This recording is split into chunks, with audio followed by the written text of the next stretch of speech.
I am worthy. I believe I am worthy. I am worthy. I believe I am worthy.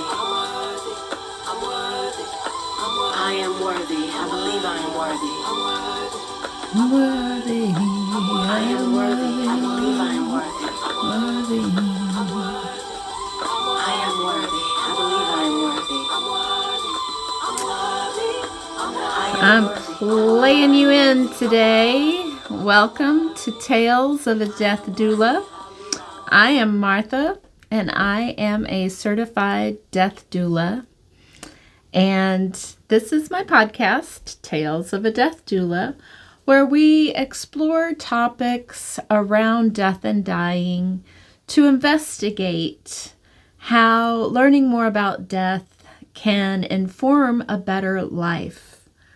And some of these lessons, this week especially, we're in the Thanksgiving week, and worthiness and gratitude have really been on my mind lately. And so wanted to take up those topics of worthiness and gratitude.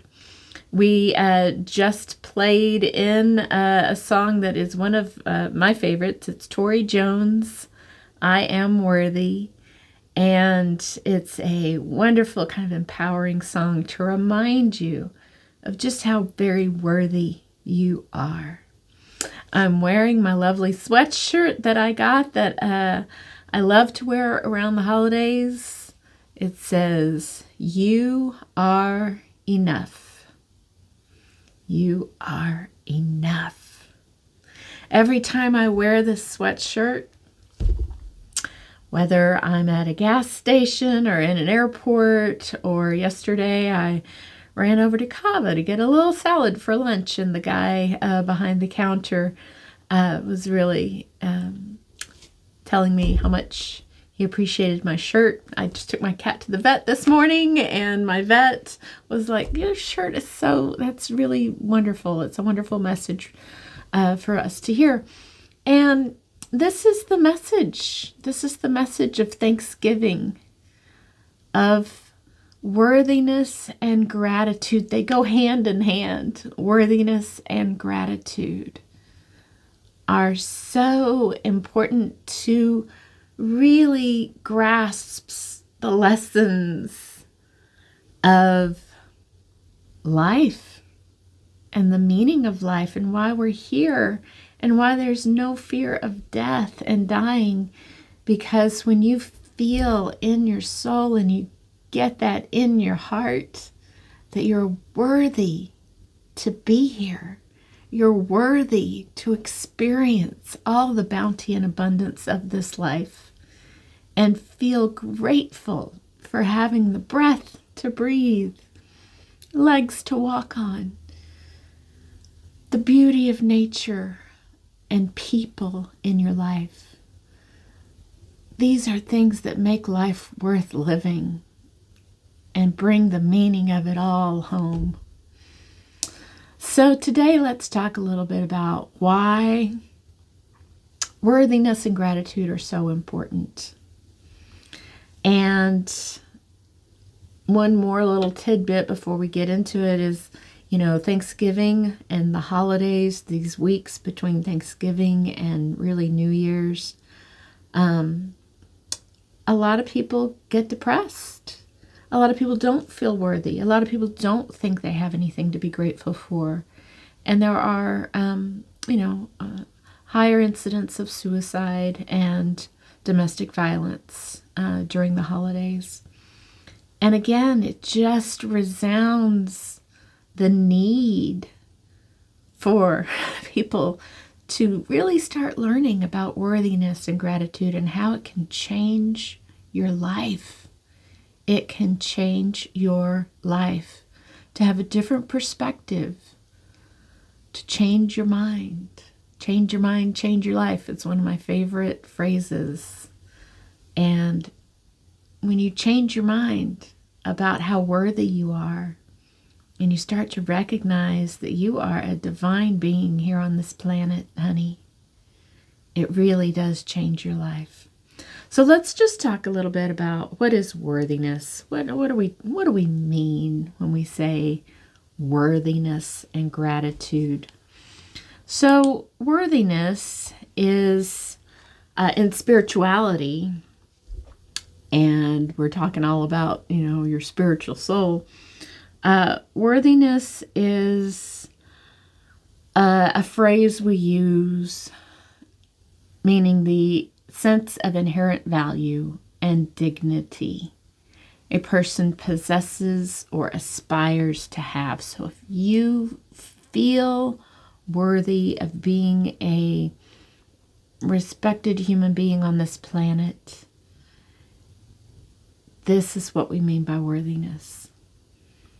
It can be derived from internal self-assessment or from external validation from friends, family, and society.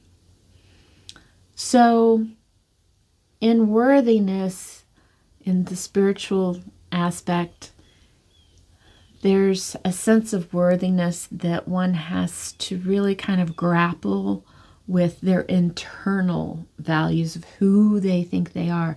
What's this conversation that you're having in your head with your self-talk, which is you talking to the universe about who you think you are and why you think you're here. And this kind of internal spiritual core of who you truly think you are, whether you show that to the world or not, who you think in your own mind and in your own heart. Who do you think you are? Do you know how special and how loved you are? Do you know the value that you bring? Every single one of us is a unique, bringing their own special little spice to this wonderful recipe of life. Only you can bring that. You're the only one out there with your special little spice. So some ways that we can talk about worthiness and spirituality are the spiritual core. The spiritual core is the center of a person's being, where your values, your beliefs, your deepest desires reside. It's the source of a person's worth as a human being, and it remains constant even as their values and beliefs change. So who are you? Who are you? You're very worthy, very holy being. And I'm so grateful to be here with you right now. To awaken this true nature of worthiness, when a person awakens to this realization of their true nature, that you are a holy being, a child of God, they realize that worthiness and unworthiness are no longer separate, and that they are rich beyond measure in the present moment. What does that mean? Worthiness and unworthiness are no longer separate. Huh? What does that mean? It means there is no value great enough to place on your own being. Your own being is a miracle that you're here. It's magic that you are alive on this planet at this time of great change and of great awakening to your Holy Spirit that resides in you, with you, by you, through you. You are a child of God. When you awaken to this realization that you are holy, you are a holy, holy being. You are enough. You are more than enough. You are the essence of God. God resides in you. God resides with you. God resides by you. God resides through you. God experiences this version of you in this world, in you, with you, by you, through you. When you realize that and it catches on and you start to realize how holy this whole thing is, the worthiness kind of starts to sink in of who you truly are. A child of God, experiencing this wonderful, miraculous life. You are a divine soul. You are inherently worthy, again, because you are a child of God. I recently had a spirit journey. I went on an ayahuasca journey recently, and in this journey, when I became a little frightened by what I was encountering in my dream, I remember that God came, booming voice of God. And when you have the booming voice of God, there's no questioning. It's God speaking to you, booming through you. And the voice said, "You are light. You come from light. You can be nothing but light. No matter what is happening, no matter what you feel, you are light. Be the light." That was a big message. And I've been passing that on, throwing it out there on the internet and socials. You are light. You come from light. You can be nothing but light. No matter what is happening, no matter where you are, be the light. That's how worthy you are. That's what you really are. You come from stars. You're made from star dust. Every single element in your body was forged in a star somewhere in this galaxy. In this universe. Maybe not in this galaxy, but in this universe. All of your elements, everything about you comes from light. Like literally, physically, not even spiritually. Literally. You are light. You're made of light. You are light. And you are so very worthy. So very worthy to be here.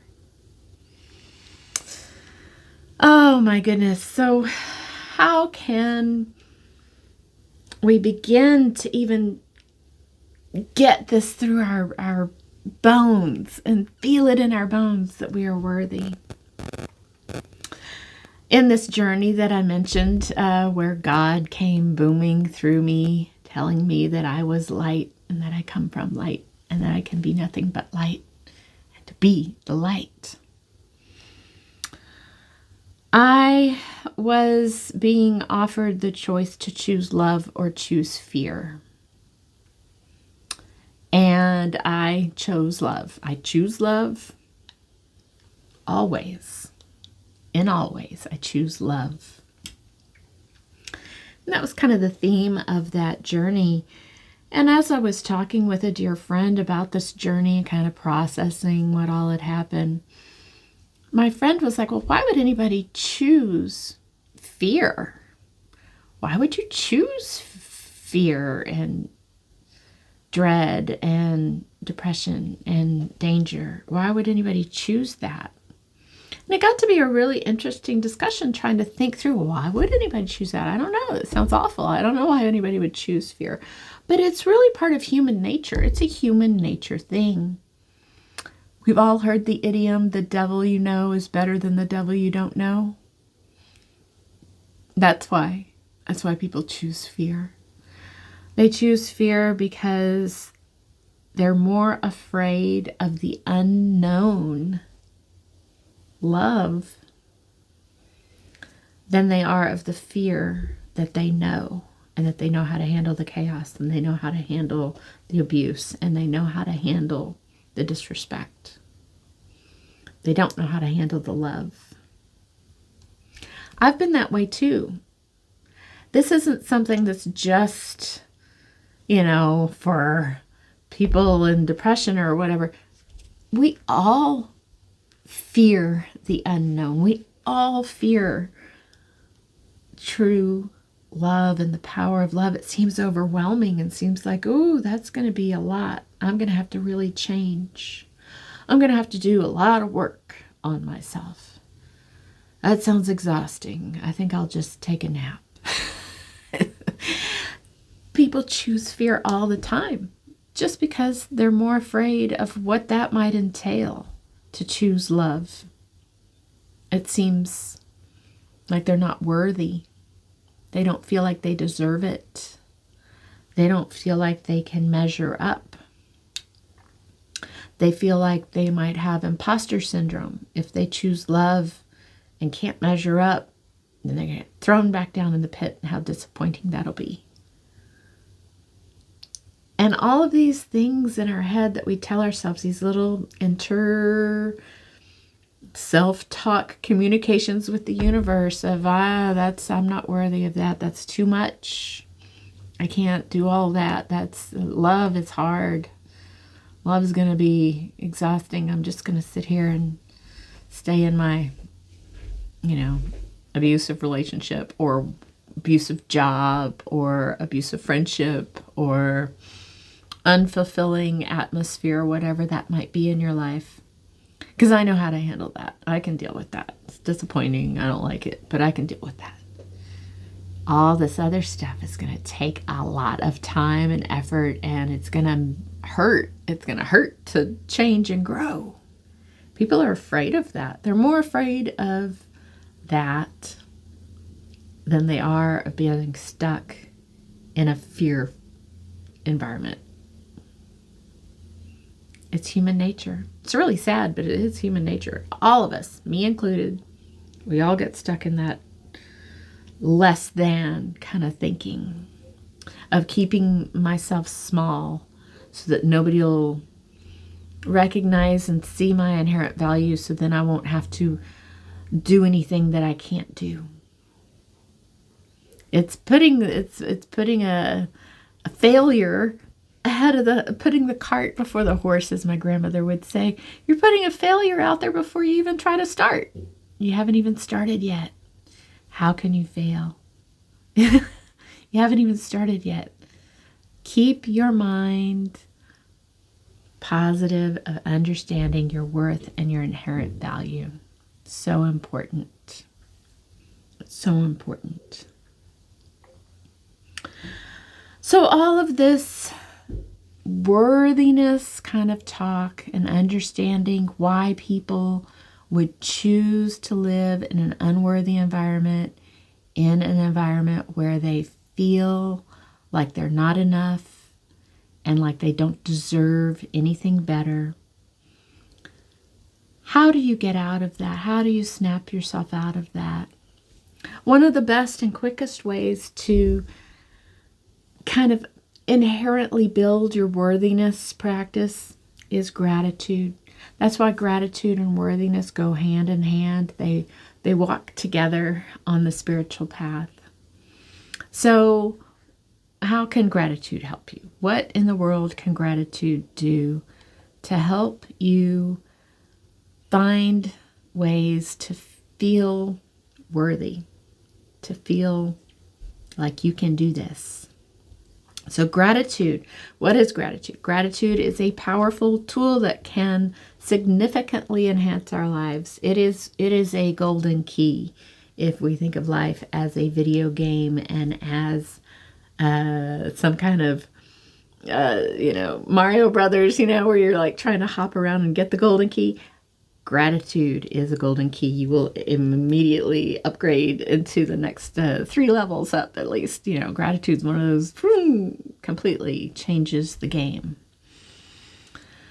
When we appreciate the value of something, we unlock its full potential. We're less likely to take things for granted and more likely to experience their benefits fully. So gratitude is a cornerstone for many spiritual practices. Most spiritual religions, most spiritual studies talk to you about feeling grateful And the minute that you can start counting your blessings instead of counting your miseries, you immediately change the perspective. That's that perspective change that we're talking about. Changing the perspective. You can be in the exact same situation and simply looking for things to be grateful for will completely change the entire view of whatever is happening around you. It can be a moment-to-moment thing. Literally, you can feel like, oh, it's the worst thing ever. And then, wait a minute, what can I be grateful for? There's got to be something here. There's got to be something to be grateful for. And it immediately changes the whole situation that you're involved in. Instantly. It really is an instantaneous change. So, gratitude practices can mitigate negative emotions. Gratitude helps reduce resentment towards others and foster a more positive outlook, even in challenging situations. Recently, I had one of my coworkers was involved in an upsetting work situation at work, and she was getting griped at by somebody that she worked with, undeservedly so. And it was a very upsetting situation. And she was taking on all of this basically verbal abuse from a coworker who was unloading all of his disappointments onto her, basically. And she started really feeling down and unappreciated and abused, basically. And I talked with her about, like, what can we gain out of this situation? How can we flip the script? How can we flip the script on a really miserable, horrible, unsatisfying situation? Well, what we did was find ways to report the incidents, find ways to empower herself, find ways to speak up for herself in positive ways without arguing and exacerbating the situation, find ways to stay calm in a emotional situation, find ways to ask for help. We reached out to several management and HR for help. And she eventually got into a better situation, transferred to a new department, and is now very doing a wonderful job and very being appreciated for all of her efforts, as she should be. So the positives in a very negative situation, just looking for the things. And she, after we got her through this whole situation, came back to me and was like, I'm so grateful that you helped me kind of think through ways to find positive, empowering things to do to get myself out of that rut. And she could have stayed there. She could have just sucked it up and stayed there and gotten yelled at every day and just been miserable. And it would have just ground her down, ground her down like a pencil in a pencil sharpening factory.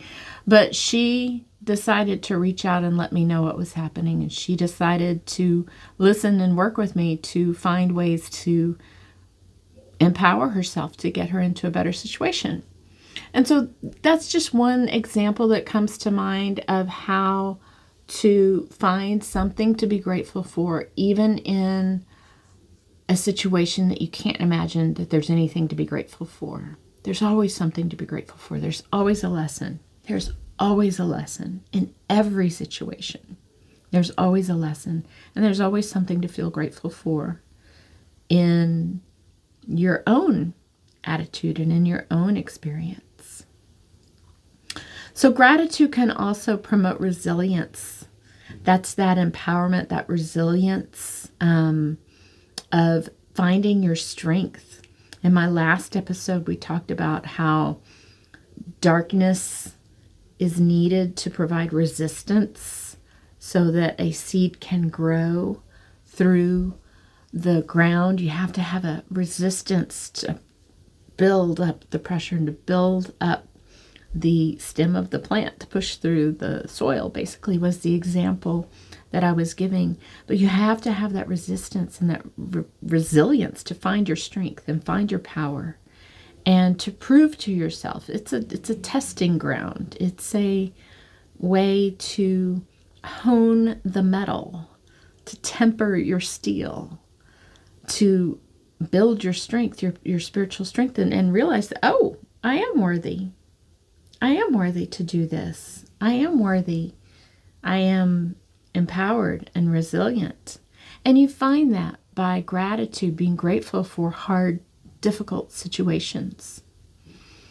I will tell you about a situation in another dream. You guys know, by the way, if you're here on my podcast, my tales of a death doula are often tales that are about my spiritual journeys and trying to understand more about the afterlife.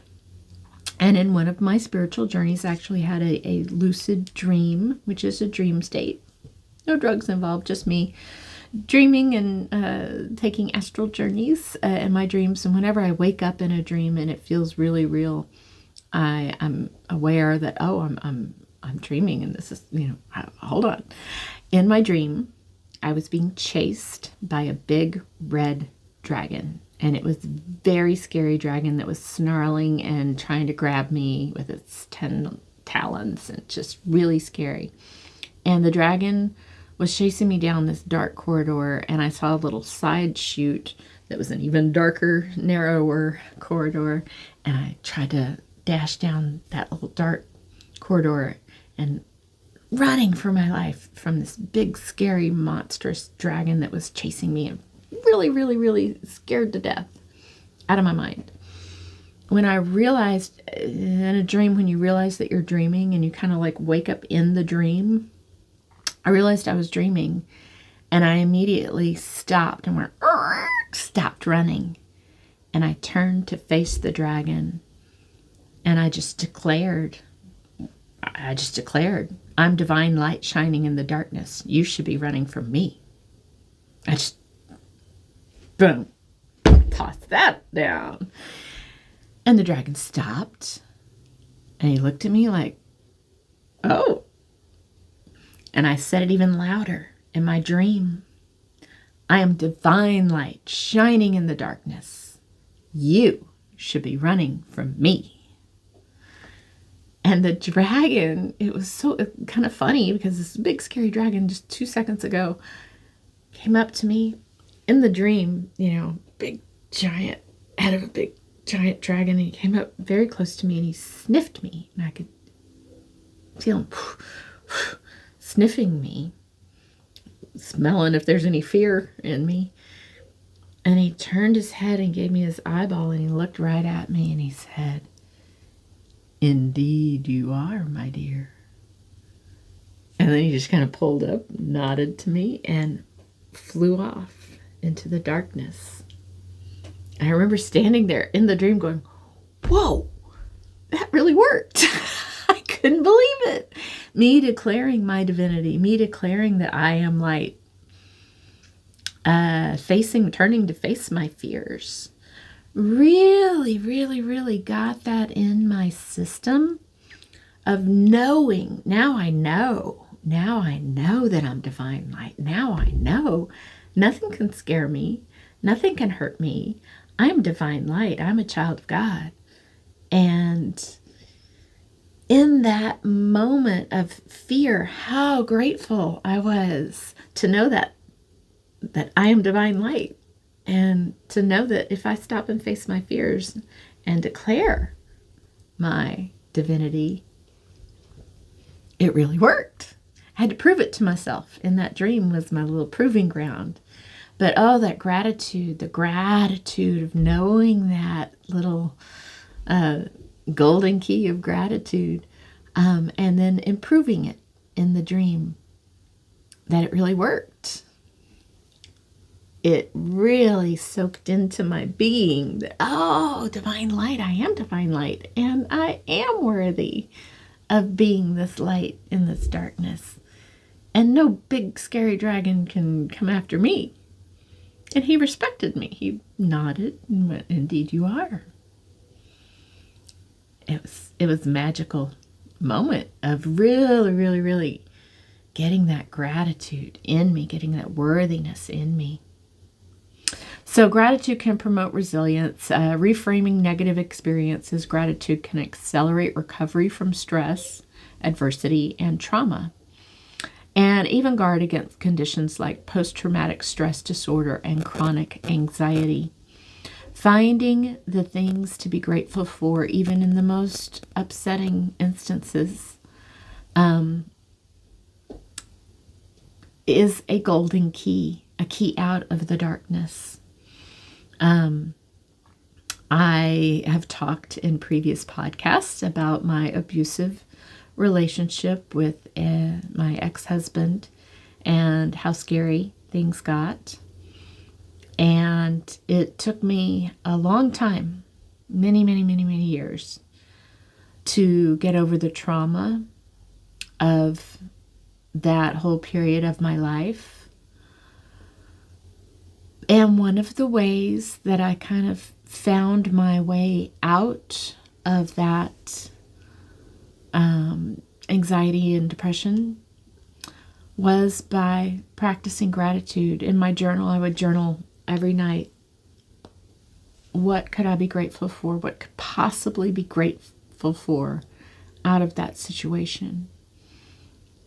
And out of that situation was another instances of finding my resilience, finding my own strength, that I had strength to leave that situation, that I had the strength and the self-love to get myself out of there before I wound up in the gutter somewhere, that I had the strength and the power to do that. I was so frightened. He had ground down my self-esteem so bad I thought I couldn't do it. I thought I didn't have enough money to do it. I thought I couldn't get by on my own. I thought I was too stupid. You know, when you kind of get into a situation like that, it's really hard. It seems really hard. But when you find the lesson in the hard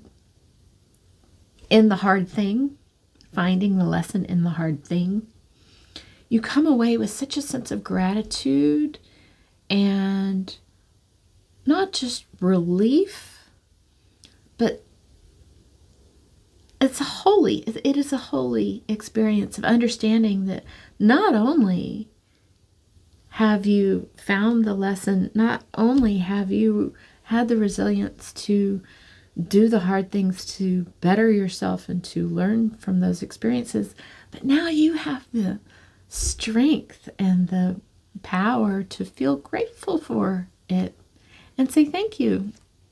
Thanks, Tom, teaching me a lesson about how I can't change anybody but myself, and how I can sure damn well change myself when I need to. Those are great lessons. I thank him for that. I don't know that I would have learned it had I not been put through that. It takes years. It's not like you learn that and feel it like right after, but this gratitude practice and constantly finding things to be grateful for. And every day, I would do a little 10 gratitude things every day, finding one little thing, finding two little things, finding three little things throughout my day. And it built up and built up and built up to where I was finally ready to let that situation go and to honestly feel grateful for it. I don't want it to happen again. But also, that's another thing I can feel grateful for. Like, I can spot a narcissist a mile away now. Hey, thanks for that lesson. So, there are always things to feel grateful for, even in hard situations. It can also enhance relationships. You know, if you're having a struggling relationships, finding things to feel grateful for with your partner who might be challenging. If you're in an abusive relationship, then I would highly encourage you to consider getting yourself out of an abusive relationship. But if it's just a challenging relationship, because all relationships are challenging, finding ways to feel grateful for thanking your husband or your partner for having a job and contributing to pay the bills. That's a wonderful thing. If you have a partner who helps you with your children and raising your children, so you have a helper and you're not doing this all alone, that's a wonderful thing to feel grateful for. If you have a relationship with a friend who is challenging and you're having trouble finding things to feel grateful for in a difficult relationship, finding the fact that this is somebody that you can be authentically yourself with and have arguments with and come back and accept each other as you truly are. That's a wonderful thing to feel grateful for. So there's always something that you can feel grateful for, even in a challenging relationship, and it can help enhance a true relationship experience if you let it. It can also improve your physical health. Oh my goodness, how many women out there don't feel grateful for our bodies, how we are. We nitpick ourselves to death and constantly focus on the negative aspects of our physical appearance, of our physical health. We worry and worry and worry and concentrate on the worries so much in life that we aren't concentrating on the joys and the gratefulness in life. And it can affect our physical health.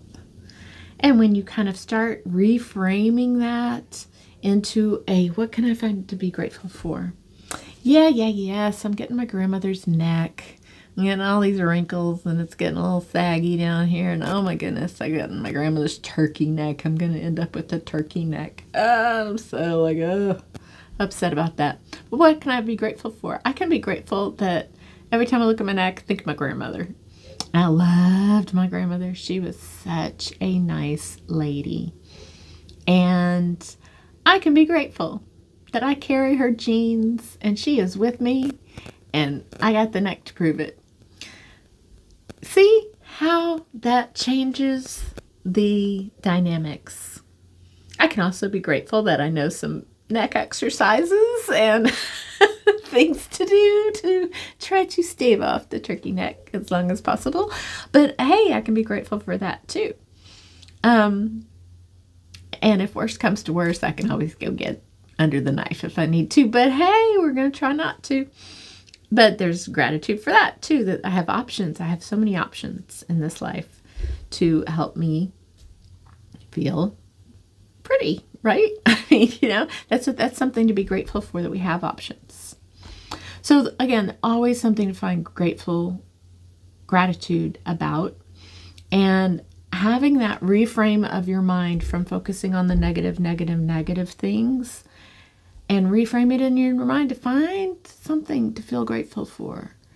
Even if it's I'm in debt and I can't pay my bills.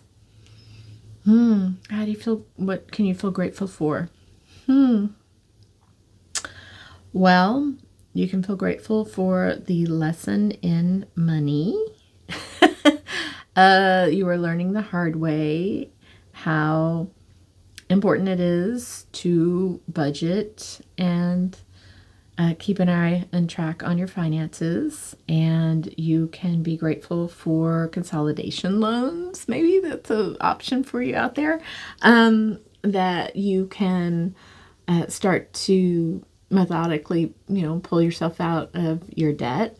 You can be grateful for all of the experiences that you had spending that money, whatever that was. I just had to put in a new HVAC unit, which was way more than I wanted to spend.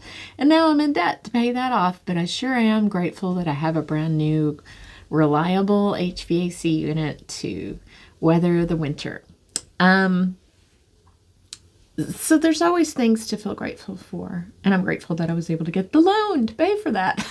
So, refocusing your mind on the things to feel grateful for truly, truly, truly changes the game completely. So one more little Martha story about another one of my tales back to this ayahuasca journey that I just did this summer, and how I was scared, and God came and told me I was light, be the light. And I was struggling through this journey. Basically, I was in the underworld, and I was having to give demons the choice of do they choose love or do they choose fear. And it's really hard because these demons were not being nice and friendly, most of them, and it was very challenging. And so some of the things that I learned on that journey were lessons that I have been studying throughout my journey of spirituality, of all the lessons of how to raise your vibration, how to find something to be grateful for, how to learn the lessons that are coming, how to understand that we are not separate beings. We are all one. I'm you, you're me, no matter how scary you are. Looking with my heart instead of my eyes, looking with my heart and understanding that we are all part of the divine being of God. But at the end of the journey, we were basically trying to take the ones that wanted to choose love out from the underworld into the light. And at the end of the journey, we all ran up into like a glass ceiling. We had a glass ceiling. And in the dream, and I didn't know how to get over it. And I could see the light on the other side of the glass ceiling, and I'm like, what are we gonna do? I don't know how to get over into the light either. I want to get over there too, guys. Let's all do this together. And the lesson was to remember that glass ceiling is a lesson. There's a lesson there, and the lesson of the glass ceiling was in worthiness, feeling worthy. The reason that we can't just go into the light is we don't feel like we're worthy to be on that side of the glass. So it was a lesson in worthiness and finding our inherent value and learning. That's when you are light, you can be nothing but light speech came. You are worthy. You're so worthy. And then at the very end, the shaman was wrapping it up and, trying to wake us all up from our dreams. At the very, very end of the journey, like the last 5 minutes of the journey, I remembered gratitude. And I was like, oh, wait, gratitude. Gratitude's the golden key. Gratitude will get us onto the other side. Gratitude's the way that we break through this glass ceiling. And I'm like, okay, guys, think it's 10 things you're grateful for. Whatever, you have all your fingers and toes. I'm so grateful. I have eyeballs that I can see with. I'm so grateful that I can be here on this journey and be here and see you. I'm just so grateful. And I started on remembering that all of these lessons that I was teaching these underworld beings to get them to raise their vibration, to get into the light. And I started naming off my teachers that I had studied, for years and years. And I started naming my teachers that were kind of there with me in the journey. And I was grateful for Buddha. All of a sudden, whew, Buddha comes down in a column of light, very Star Trek, beam me up, Scotty kind of a thing, came down a body of light, and there was Buddha standing there in a beam of light. And I think, Jesus, boom, there's Jesus come down in a beam of light. And I've started to just now I'm thinking all my teachers, everybody that Kali and Mother God and Father God and my mom and my dad, boom, boom. And we are just surrounded by all of these great master teachers that I've studied. And we are not having to go to the light. The light comes to us. We are the light. And we were all just beaming and shining. And now my little underworld demons are now like wonderful Holy Spirits of like light. We all became the light. In all of the gratitude. The gratitude was the key that shifted the entire journey from being scary and disappointing and upsetting to being this holy experience of heaven and love. And we just had a party. And they were so proud of us. All the spiritual masters were so proud of us. And it was just love, love, love, love. But how we got there was from gratitude, by remembering what to be grateful for. That was the key to the whole experience. Hopefully these stories and discussions on how worthiness and gratitude go hand in hand, and how you can start to reframe your life to feel in your bones, feel it in your bones, that you are worthy, you are holy, you are light, you are love, you are God experiencing this life experience through your eyes, in you, with you, by you, through you. So enjoy the holidays, enjoy the Thanksgiving. I am thankful for you, that you are here with me on this journey. You are enough, you are worthy, and I'm so grateful for you. Thank you so much. If you like this podcast, please like and subscribe down below, and we will see you soon for another episode of Tales of a Death Doula. Thank you. Be blessed.